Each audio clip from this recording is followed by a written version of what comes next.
Dans cette vidéo, nous allons vous montrer comment nous pouvons nous servir d'une caisse pour encaisser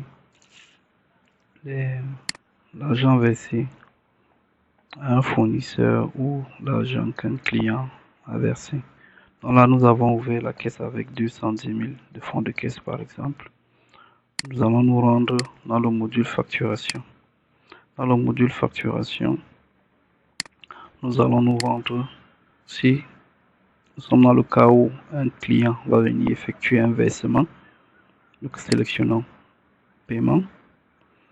Nous voulons recevoir l'argent d'un client. On clique sur créer. Maintenant ici, nous allons sélectionner le partenaire pour qui dont nous voulons recevoir de l'argent. Nous allons par exemple prendre ce partenaire-ci. Nous allons dire que ce partenaire-ci est venu, il a effectué un versement de 15 000 francs. On choisit le journal. Le journal ici doit correspondre au journal qui a été défini sur le solde. Lorsqu'on ouvrait la caisse, nous avons un journal ici qui est rattaché. C'est le même journal qu'on doit sélectionner. On peut entrer un mémo, c'est par exemple versement. Donc, il est venu, il a effectué un versement. On coche cette case-ci pour que ça ait un impact sur la caisse. On déroule là et on sélectionne le journal post qui correspond exactement à cette session-ci.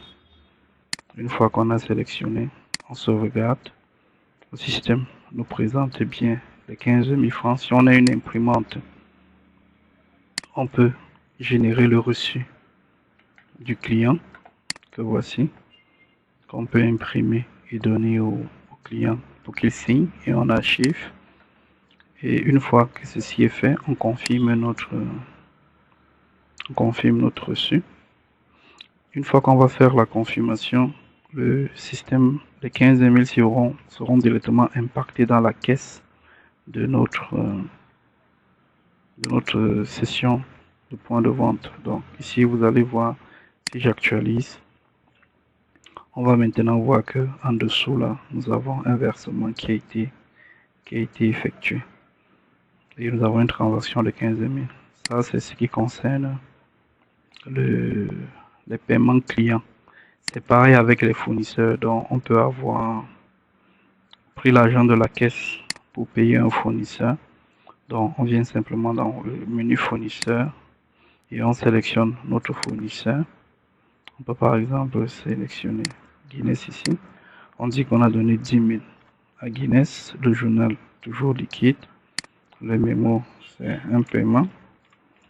Peut-être c'était le paiement d'une dette qu'on avait avec ce fournisseur. On sélectionne notre même relevé. On sauvegarde. On confirme. Et comme tout à l'heure, si on veut, on peut aussi générer le reçu que le livreur doit signer et nous allons archiver. Quand ça a été fait ainsi, si on revient sur notre relevé qu'on actualise là, on va se rendre compte qu'il reste 5 000 et en dessous on voit bien que les deux paiements sont passés. Maintenant, quand ceci est fait en fin de journée, pour fermer la caisse, chaque fois si on a fait des paiements par cette méthode, on doit absolument cliquer sur liquide par exemple et on aura le bouton lettre ici. Et on doit cliquer dessus.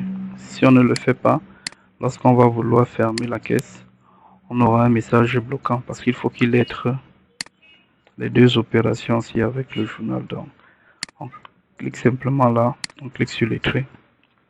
Le système automatiquement va faire le rapprochement. Et maintenant, on peut entrer notre solde de clôture qui est 215 000. On confirme et c'est tout. Donc on utilise la même méthode pour faire autant d'encaissements qu'on veut. Il est important de souligner qu'on peut encaisser l'argent d'un client N fois en une journée. Ça ne pose pas de problème.